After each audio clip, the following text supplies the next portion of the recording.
This is Professional Launch with Ricot Aladin, positively connecting the less connected, bridging gaps, and building futures in the community. Professional Launch with Ricot Aladin. Hello, professionals. My name is Ricot Aladin, and I am the founder of Professional Launch and the host of the Professional Launch Show here on WDOI. Today, we are honored to have to welcome back on the show the president of MSUM, President Downs, is here in the studio for a conversation. And so, sir, since the last time we met, can you tell us what's changed and what's new, what you are working on with the school? Sure. Thanks for having us on, Rico. Sure. The reality is, for the past couple of years, we've been repositioning the university to actually have more visibility in the region. So that culmination of those efforts, which will be ongoing, is that this fall our freshman class grew by over 31%. So that was a really good outcome, but it was a lot of work. The staff, the faculty, the admissions team, really getting the image out there as MSUM is a great university in our region that serves the region, and we're excited to have more students. But it's not just bringing the students there; it's making sure they get settled and they find their lane, and we provide them with all the success infrastructure so they're sustained and they go to school year after year. And in about 4 to 5 years, they graduate. That's the business we're in. Yeah. So when we last spoke, you talked about leadership through change. How has that perspective evolved over the past year or so? Well, I'm really fortunate to have a great leadership team. Yesterday we met. It's our administrative council, and then inside that administrative council, which is approximately 20 people, there's our cabinet that is the vice presidents that really run the different sectors of the university. Those teams are just full of outstanding people. And so the leadership models that we're using is, let's come up with ideas, let's know that we're going to strategically change, but let's figure out how to implement that change. So you can't have a great idea unless you implement it. So, but it's an evolution. So we have the idea of how we're going to improve enrollments. We've done that. We have ideas how we're going to continue to improve student success.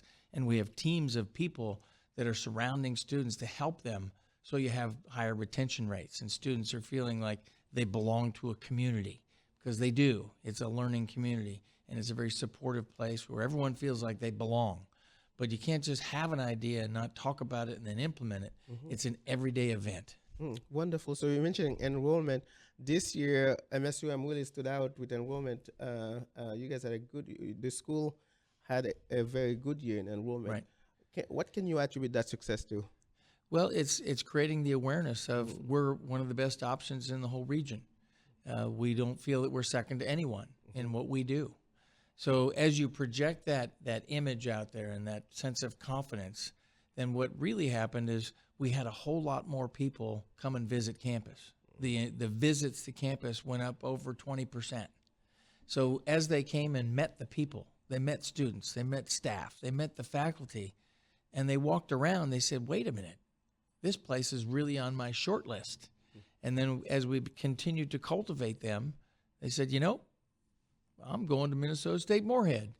So it's just a process. But first, you got to create awareness. Second, get them to meet the people and walk around and make that decision, because it's a really important life decision. Yeah, absolutely. So what lesson or experiences since our last discussion have most influenced your approach as a university president? Well, I think what we have to understand is the students of today are different from the students from last year and 5 years ago. So we cannot assume that what we did this year is going to be perfect and sufficient for next year. We have to continuously evolve in our thinking and evolve in our practices, because our constituents, our students, our prospective students, they're evolving. For example, we've talked about COVID for a long time. Students now this year didn't want to talk about COVID. They wanted to talk about, let's get back in class, let's make new friends, let's get active on a campus, and let's look to the future, and it's bright. So their energy that they brought on campus was just phenomenal, and we're feeding off their energy, actually. That's wonderful, wonderful. So MSUM has continued to grow and adapt, after COVID. So what are some initiatives or projects you are most proud of since we last talked?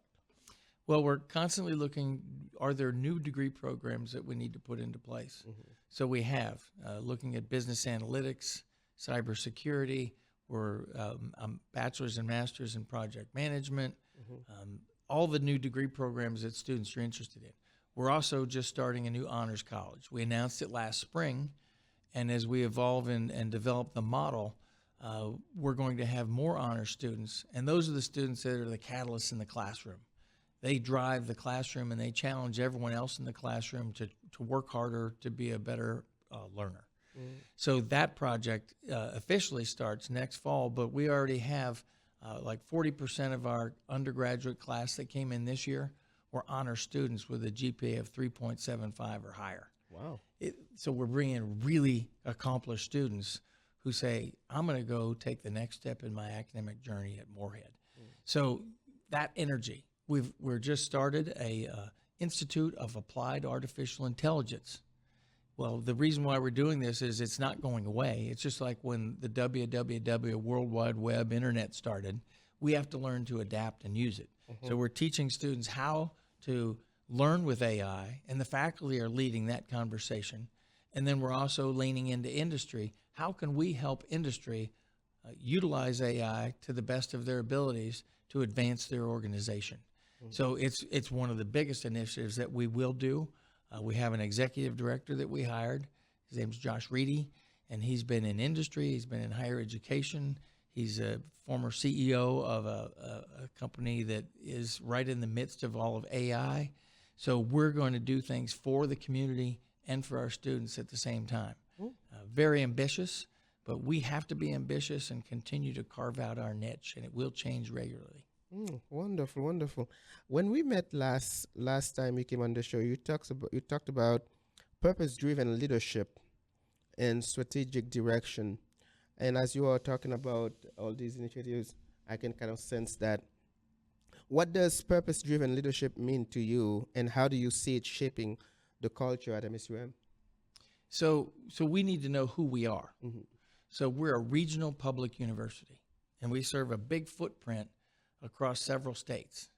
So we need to own that, and that's the purpose. And the purpose is to bring students in, put a good liberal arts background of things like critical thinking, writing, and communication in their toolkit, and then help them find a degree, and then lean into that and prepare themselves for their first job, which may or may not become their career. And then also create infrastructure around them that says, we're going to give you as many skills and knowledge sets as we possibly can. We're also going to help you find your way forward as a learner, as well as a leader and an employee. So it's a very complex process, but that's the purpose of the institution like us. We're a regional public university. We're one of the top 20 regional public universities. I think we should lean into that. We should own that. We should tell that story. And we're doing that and strategically saying, how can we every day be better at serving our student population? How can we every day be better at serving our region as a regional partner to lift up the region? Those are big things that we're doing, and we're excited, and we're looking for partners. So if anyone out there has an idea that you think that we can be your partner with, please contact me, and we will move that idea forward. Wonderful, wonderful. So in a rapidly changing educational landscape, how do you balance innovation with the tradition that make MSUM unique, a unique university? It's a great question. So you don't want to throw away all your traditions for all the new ideas. So you have to do both. You hold on to the nucleus of learning and how you teach them to learn, and then how you teach them to lead. But then you're going to engage in new ventures like the Institute for Applied Artificial Intelligence. It's not going to draw us away from our core of who we are. It's going to add a dimension of who we are, which should enrich who we are. So it's this delicate balance. Don't ever give up your tradition, but build around that nucleus of your tradition as a public regional university serving the masses, and just keep adding dimensions and do it strategically. Yeah. You mentioned earlier that you just had a meeting with your leadership team. So how do you inspire your team and the broader community campus community to stay aligned with the university's mission and values? So a couple of weeks ago, we had what we called the State of the University Address. And for the past 2 years, we've been working on our strategic visioning, our strategic plan, and we came up with a model with 4 pillars. So it's things like academic relevance. Are the degrees and is your learning relevant and is going to advance you as an individual? We're looking at the student experience. How do we keep the student experience as vibrancy on campus? We look at how do we invest in the place, the institution? And that's important to have the right facilities and assets on campus. And we looked at regional engagement. And we explained all this to everyone, and we've been talking about it, but now we publicly talked about this infrastructure, and people are now seeing it. So then we're pushing this out into the community, and people are saying, wow, that's very clear. But the thing is, of all 4 pillars that I just mentioned, there will be hundreds of things that we do to make that pillar come alive. Yeah. And that's going to be an ongoing project that we will continue ad infinitum, and it's going to be great because a lot of it has to do with the region and serving the region. Wonderful. So you mentioned you look at the majors that you offer, and are they the right major for the students? And is this major going to help them? Did the university had to make any changes, saying, for instance, oh, maybe this major is not so, it's not really a good major, or that major we can offer it on a need-to basis or something like that? So, correct. You have to look at if there's a major, are there a sufficient number of students who want to subscribe to that major? And if there isn't enough students, then we have to reposition that major and maybe that department. Okay. And we've done that. So we have the right number of faculty for the different areas of study, but then we also have to be prepared to add faculty as we add a new area of study. So it's very fluid. And we can't just say, well, we've always had this, therefore we're going to keep it. So we had one program that had about a dozen students and had 5 full-time faculty. Well, those aren't good ratios. So we repositioned that area. So now it's a minor, and we have the right number of faculty, but they create the right number of credit hours that generates the revenue to justify sustaining that faculty. So it is a business model. Yeah. We have to be accountable. We have to balance our budgets. So we have to constantly pivot, maybe a few degrees, maybe 20 degrees. It varies case by case. Wonderful, wonderful. So how is MSUM continuing to build a campus culture that support inclusion and belonging?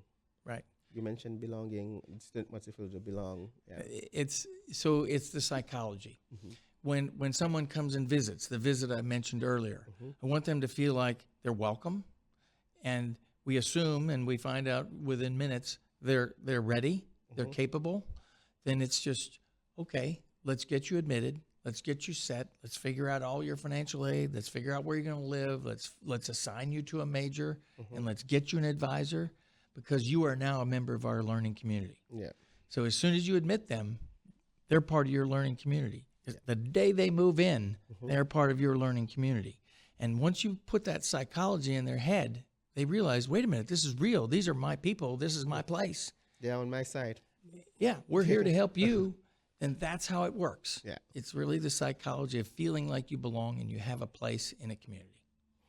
Wonderful, wonderful. We're going to take a short break here. When we come back, we will continue with the conversation. We'll be right back. We are back. Today, we are honored to have the president of MSUM here. President Down is here for another welcome back on the show for a conversation. And we are having a very nice conversation here.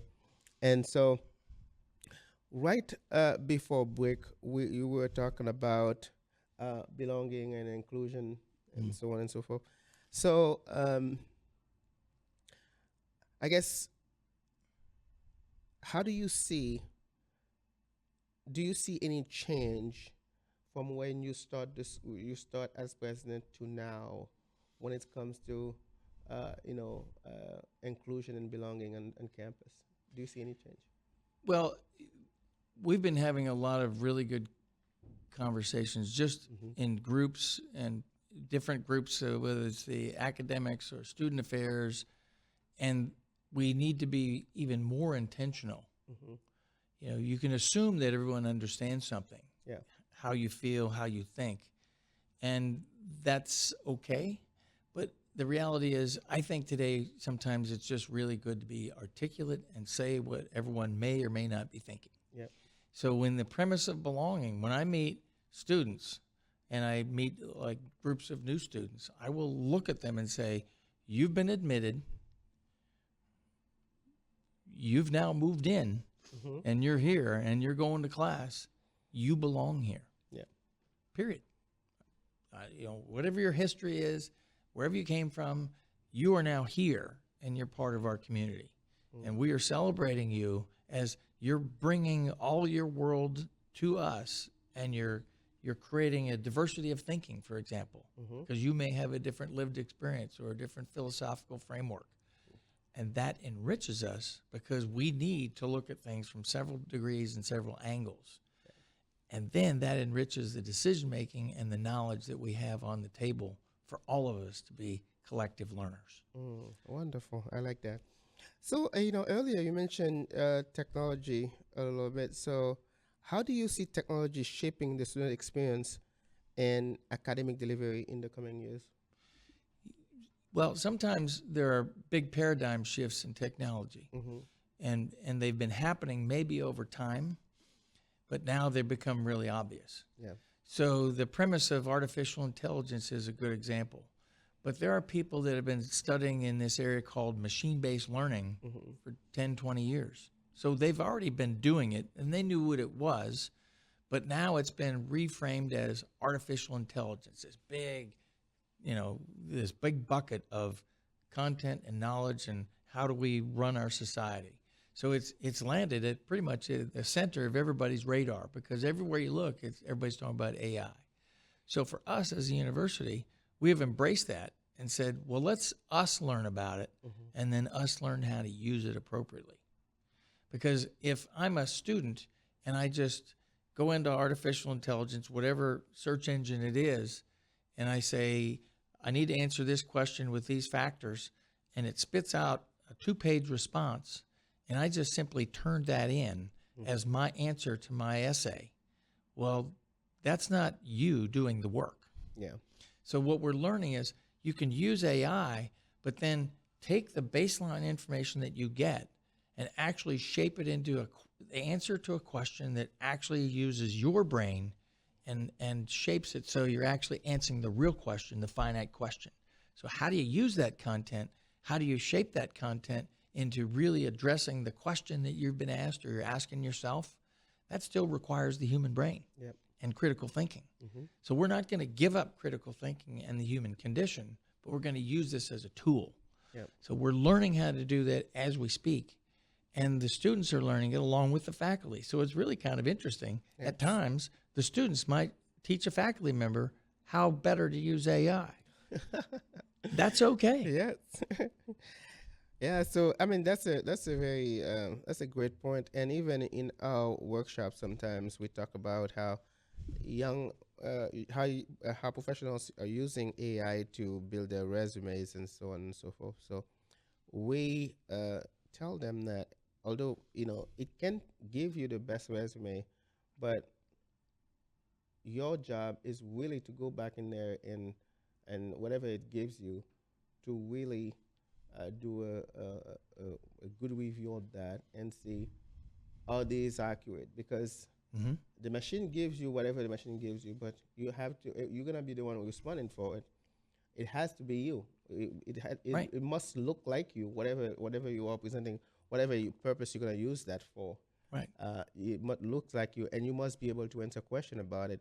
And so this is something that we talked about when we are having interview prep and job career prep and stuff. It has to have your flair. Yeah. It has to be authentic. Yeah. It can't be just a list of a bunch of things that really aren't put into context. Yep. Yep. So I learned about teaching and learning, and then I've learned about statistics, and I've learned about culture. I've learned about change management. But what have I done with that knowledge? Yeah. So you have to show this is what I know, and this is how I've applied it. Yeah. So how you've applied it and how it shapes you, that's what makes it you. Yes. You can't just have these generic lists of things. It doesn't really tell your story, and it doesn't represent you in an accurate way. Yeah. So AI information is good. It's very comprehensive, but you have to learn how to use it. Yeah, absolutely. So, what role do you think universities, I mean, in general, should play in helping students develop not just knowledge but adaptability, resilience in in their professional journey? So the premise of resilience is a big premise that we're also working with. So when we look at that area of student experience, it's that student success. But also, I think every person, if you grabbed a famous person out there and said, "Have you ever failed?" They will immediately admit, "Absolutely." How long do you have? Multiple times. Yes. How much time do you have? But the thing about resilience is, if you fail, which you will to some degree, you won't get that A or you won't get the B you thought you earned, then you have to ask yourself, well, what might I do better to then be better next time? Yeah. So that resilience is A, stand up, own what happened, don't blame someone else, but stand up and then ask for help. Go to your professor, go to your advisor and say, what might have I done differently to have a better outcome? And then next time, try that. Yeah. So you will evolve into the person that you hope to be, but it's going to take some failures. It's going to take some adjustments. It's going to take you doing a little bit extra work, because very rarely do you have the perfect fastball your first pitch in the game. At least I never have. You got to warm up. You got to lean into it a little bit. And suddenly you're in a groove and you're actually functioning at a high level with a high level of confidence, because of all the experiences, including some of the failures that you've had in your lifetime. Yeah. Failures are inevitable. And sometimes when I'm talking about failure, it can be just not getting a job. It can be just not getting a grade, like you mentioned. Failures are inevitable, something that you cannot avoid in life in general. So good point there. So as higher education evolves, what's that one change that you think is absolutely essential for the future of young professionals? So the higher education world, used to be we admitted students, we educated students, and they graduated. So higher education was almost in a bubble. It was almost in a vacuum. Okay. So what I've seen over my years in higher education is we've got to get outside the bubble, and that's why one of our strategic pillars is regional engagement. We've got to go to industry and say, what attributes do you need in the students that we're graduating that are your future employees? So it's personality factors, it's knowledge, it's professionalism, showing up to work, being prepared to be coached, and being prepared to learn. So we have to be outside of that bubble. Yeah. So we've been doing things like trying to keep more students in this region. So we had this year we started a program called Morehead Scholars. So the Moorhead High School students with a 3.00 GPA or higher are going to have the opportunity to go to Minnesota State Moorhead tuition free. Wow. So it wasn't just to increase enrollments. One of the biggest drivers of this initiative, so we're outside of the bubble, is if you keep students in Moorhead, they graduate from Minnesota State Moorhead, the probability is much higher they stay in Moorhead or in our footprint, our region, for their jobs, for their careers. It's how you build an economy. It's with a stronger workforce. Yes. So we're not living in the bubble. It's a very permeable bubble, and we're out in the community saying, what do you need from our students? Please hire our students part-time, internships, hire them full-time, and we're going to keep the workforce in our region, because if they leave the region to go to college, the probability is they're not coming back, and we've lost our intellectual capital, our workforce, and that's a tragedy if you're in a position where you can grow a community. So we're not in a bubble anymore. We're way outside the bubble every day. That's a wonderful initiative. I think that's and is that just for high school student in Moorhead High School student? It is. Okay. I think that's a very positive initiative, because the more they study here, the more they stay, the more friends they're gonna have, the more opportunities they're gonna seek in the community, and that will that will make it harder for them to, you know, to Right. look for opportunities elsewhere. So So they will so build roots here. So just that's stay here. yeah. And This stay. is your community. Keep growing and developing here. Yeah. So the number of students that came from Moorhead High School last year hmm that to this year tripled. Wow. So we kept them in town, That's and they're good. very happy. They love Moorhead, hmm and now they've stayed, and they're Moorhead State University students. Wonderful, wonderful. Oh man, this is really good. I did not know that, but this is really good for the community. And do we have to go to a break?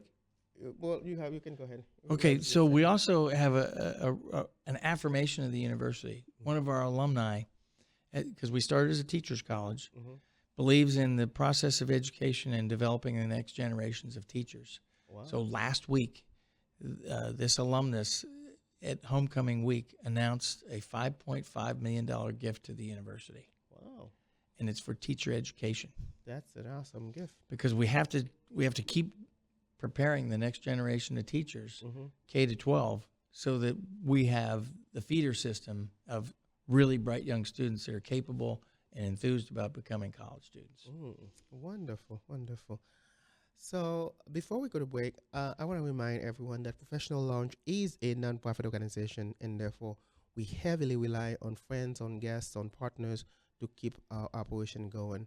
Head out to professionallounge.org/donate and see all the ways you can support Professional Lounge. And if you have supported us in the past, we thank you for your support.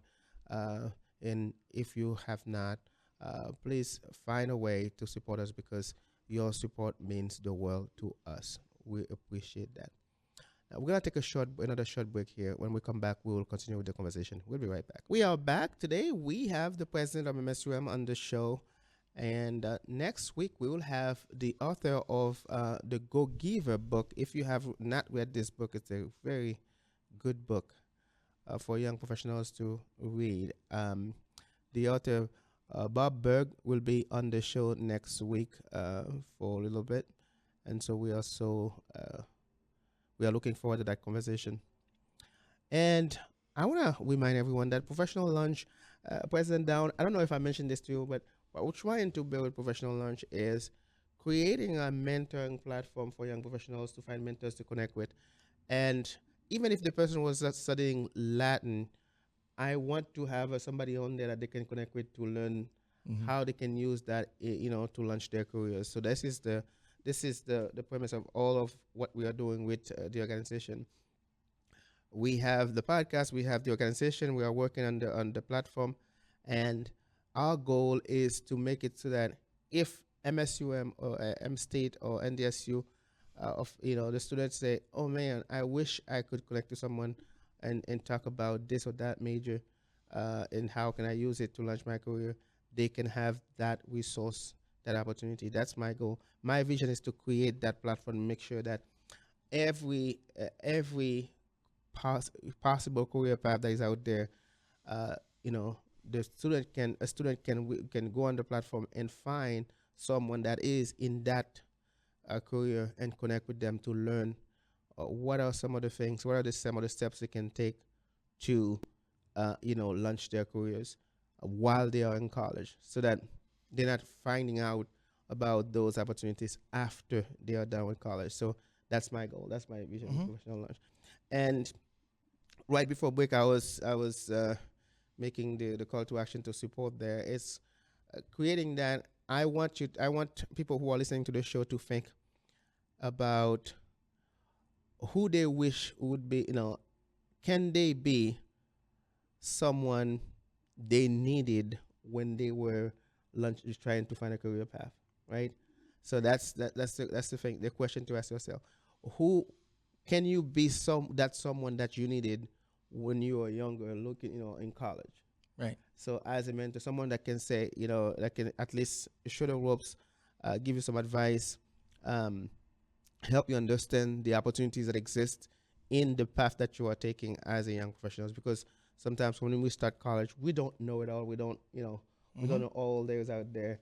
And so can you be that someone for young professionals, for a student in college right now? So this is what we are trying to do with Professional Launch, and to make that resource available to those who are launching. Simply because I have so many great folks who have contributed to my journey, and if I'm doing this today, it's because of them, of their support, their investment in me.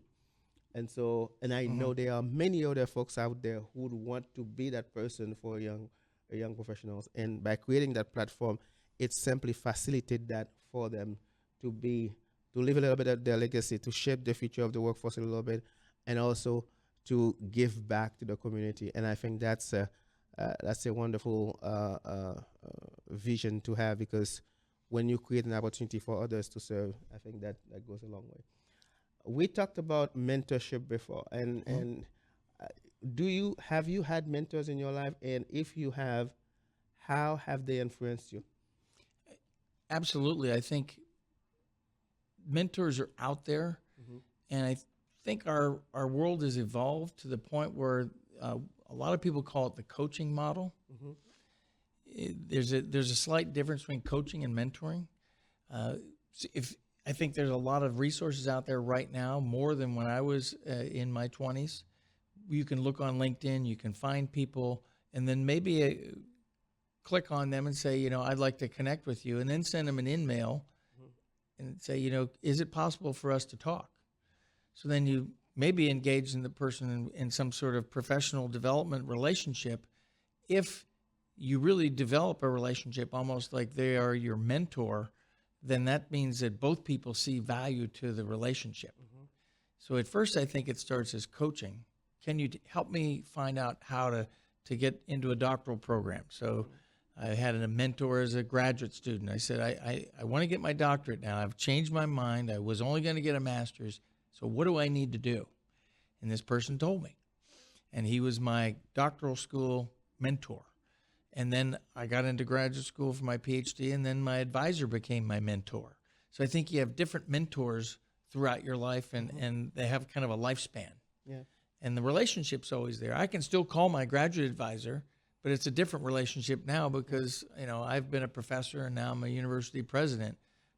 But still, I sometimes seek his advice. What do you think? Yeah. Someone I value. Usually, some of the mentoring relationships are not labeled as such, but when you hear about the description of such relationship, you can tell the mentoring aspect of it. Sometimes even if you were if you're still connecting with let's say your advisor from college right now, right? That advisor probably have 10 times more experiences that you have, and when you seek his or her guidance for your for a new perspective or for a challenge or for an opportunity, then that is mentoring. Right. That is mentoring. And I think that's sometimes, I have folks on, I have guests who come on the show, and I ask the same question that I ask you. They will say they do not have a mentor, but when they start talking about someone that gives them an opportunity, you can tell that the way they describe the relationship, that was a mentoring relationship. Right. And so I think that's something that, sometimes I get to speak about, the transformation, how mentorship transform, and also address some of the gap there is in mentorship sometimes too. But what you mentioned, reaching out to somebody on LinkedIn and asking a question, help you understand this or that, and how that relationship grows, it can become a mentoring relationship. Right. So it is a true relationship, and it has to be both sides. Yeah. Because the person you're seeking coaching from that could become your mentor has to almost, in a tacit agreement, agree to engage with you on a regular basis to help coach you, which then evolves into a mentorship. It's a process just like any other relationship. Yeah. And they're very important because you can learn about their mistakes and maybe avoid it. Yep. And learn how to maybe navigate a very difficult issue, learning from what they've done and several others. I've had several people that have added to who I am, and collectively, it helps me become who I am. Yeah. And I thank those people periodically. Yeah. I call them up and say, "Hey, thanks for helping me with that. you contributed to my development, and I'll never forget it. Yeah, that's a good, that's good because sometimes when they do not expect that thank you note or thank you call, it goes a long way. Helping them to remember to continue to do it because that gives them a sense of satisfaction that they do it. Right. Yeah. So this part of the conversation is where we talk, on a few personal reflection on your journey. What has surprised you most about your own journey as president since we last talked? And I think the changes just socially, we're all trying to navigate and figure out how do we fit. Our society is in a transition of how we're operating and how we see the world, and that's what happens in society. But we have to constantly lean into it and talk more because I want to be intentional about what we're doing as educators. Yeah. So it's what we're commissioned to do as people that are educators and educational leaders. And what I think it's doing is we're relying more on each other. For example, in Moorhead, we see the greatest potential for the city of Moorhead to grow, but intentionally. So as opportunities come up, we've developed an outstanding relationship with the city of Moorhead, the mayor, Shelley Carlson, the city manager, Dan Molly. We've developed an excellent relationship with the superintendent of public schools and Brandon Lunak. So the three of us are vested partners in the intentional growth of our community. That's wonderful. So because we don't have enough resources, any one of us, to do all the things that we want to do collectively. Yeah. So we're leaning into projects. Together you can make it happen. So I think that's one thing that we're seeing right now is no one institution can sufficiently meet all its goals and objectives. We have to become this collective of the Moorhead team, and we're adding corporations and companies and people, so it becomes many concentric circles of people that say, we're invested in the success of our community. And it's starting to take shape, and it really makes me excited because there's no one of us that's going to make it all happen. Yep. It's all of us. I like the term, the concept of grow intentionally, intentional growth. I like that. We're going to probably revisit that later. That's a great model you have there, connect with the mayor and the superintendent. Maybe that's something that other cities can copy at some point. I've make great things happen too. I've used it other places. That's good. And at first, the looks I got were very quizzical. It's like, what'd you just say? You know the look. Yeah. And then over time, they realized, well, wait a minute. I think that might work because collectively we can do a lot. Yeah. It's fun. Yeah. All right, we're going to take another break here. When we come back, we'll continue with the conversation. We'll be right back. We are back. Today we have the president of MSUM here, President Downs, is here in the studio for a professional launch. So we were talking about, growth before the break and really reflection on your own journey as president. What's one leadership lesson that has become even more meaningful to you recently? That's a big question. What leadership lesson? Yeah. Well, earlier, you brought up the premise of resilience.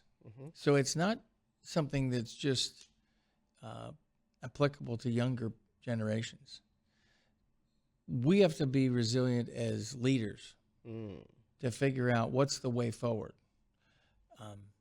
Because at first, when you present an idea, even when I present an idea, maybe to the chancellor of the system, he might say, I'm not sure that's going to work.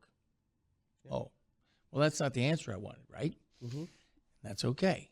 So basically, I'm being sent back to do more homework, to refine my idea, to answer these 3 to 5 questions, and then come back. So we have to be confident and patient at the same time and have the resilience to bounce back from not getting the immediate yes, to then go figure out, well, wait a minute, what are the missing pieces and how do I fill those gaps? And then I go back and present my idea again, because the world is very complex. It's not as if you just come up with a quick, sudden idea and it immediately happens. At least that happens, but it's more rare than not. So it's one of the things we don't talk about, but I think we should, because people need to see how complex things are and how much thinking and how much effort had to go into the success. Because a lot of times people just see the end game, they see the end result, and don't see the sweat equity that had to go in, and the thinking and partnerships that you had to build, and a plan that was very finite. They just look at the end game and say, wow, isn't that great? And some of them don't even ask you, how'd you do that? That's true. And then when you tell them how you did that, some of them don't want to say, listen, because, oh my, that's too complex, I don't have the time. Okay. That's the boring stuff. The boring part of it. Right, because it's a long, sordid tale. So I think people need to understand that a lot of things are complex. And if you really want to learn how to do it or how you might apply part of it, you really need to have patience to go and learn. So if you could give your first day as president self one piece of advice, what would it be? For my first day. Yeah. So your first day as president, if you could give your, that professional that worked the first day of as president, if you could give that person one piece of advice, what would it be? I think the first day you're setting the first impression. So I think the first day is it's critical to talk to as many people as you can, and to thank them for giving you the faith of giving you this opportunity. Wow. President Down, thank you so much for being on the show today. I appreciate you taking the time to come and visit with me and for a conversation. Hopefully we'll stay in touch and talk more about, what I'm doing, and hopefully there can be some collaboration there, because like you said, no one can do it alone, but together as a collective, we can do a lot more. Yep, I'm happy to come back. Wonderful. Now, this is the part that I tell you, it's up to you to make today a great day. Have a great day.